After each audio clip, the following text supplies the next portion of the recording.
আসসালামু আলাইকুম, this is Israt Jahan Bipasha and welcome to my new blog. আজকে আমরা যাচ্ছি আমার একমাত্র ভাতিজির শ্বশুরবাড়ি।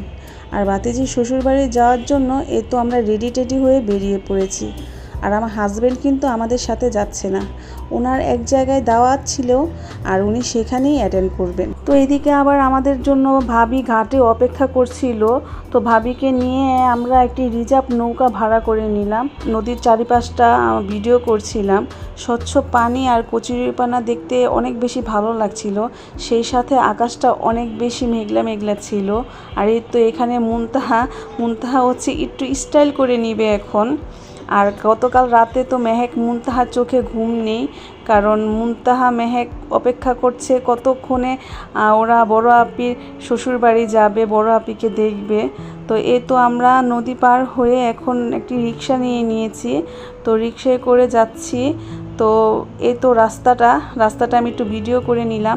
সাইডে কৃষ্ণচূড়া গাছ ছিল আর রাস্তাটার পরিবেশটা অনেক বেশি সুন্দর লাগছিল আমার কাছে। যেহেতু আজকে শুক্রবার ছিল আর চারিদিক খুব নীরব ছিল, তো বলতে বলতে ভাতিজির শ্বশুরবাড়ি চলে এসেছি। তো তো ওদের রুমে চলে আসলাম আর ওরা আমাদের জন্য অপেক্ষা করছিল। আসার পরে আমাদেরকে ওয়েলকাম ড্রিঙ্কস দেয়া হলো। তারপর আমরা সরাসরি দুপুরে লাঞ্চে চলে গেলাম। তো এখানে ভাতিজির শাশুড়ি মানে আমাদের বিয়ান আমাদের জন্য অনেক কিছুর আয়োজন করেছিল। তিনি আমাদের জন্য 2 রকমের মাছ ভেজেছিল। এখানে মুরগির রোস্ট, ডিম ভুনা, গরুর মাংস ছিল, সেই সাথে পোলাও, ভাত, মুগ ডাল, সালাদ আরও অনেক কিছু ছিল। আর তো ভাতিজি আর ওর ননদ আমাদেরকে বেড়ে দিচ্ছিল। তো আমি প্রথমে মাছ ভাজাটা নিয়ে নিলাম আর তো ডিম ভুনাটা দিয়ে খাচ্ছি।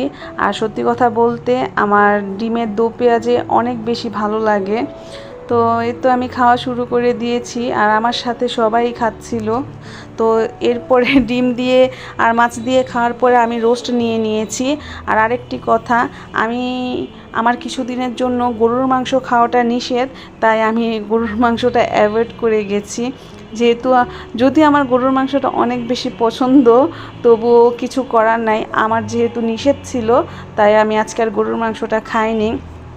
তো আমি পরে ভেবেছিলাম যে ভাত দিয়ে আমি মুগ ডাল নেব, তো আমার পেট ভরে গিয়েছিল, তাই আমি পোলাওর সাথে একটু মুগ ডাল নিয়ে আর মুরগির রোস্টটা দিয়ে খাওয়া দাওয়া করে উঠে গিয়েছি।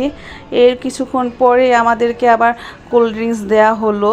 এখানে আমরা মোজো খাচ্ছিলাম আর সবাই মিলে একটু গল্প করছিলাম খাওয়া দাওয়ার পরে। তো এখানে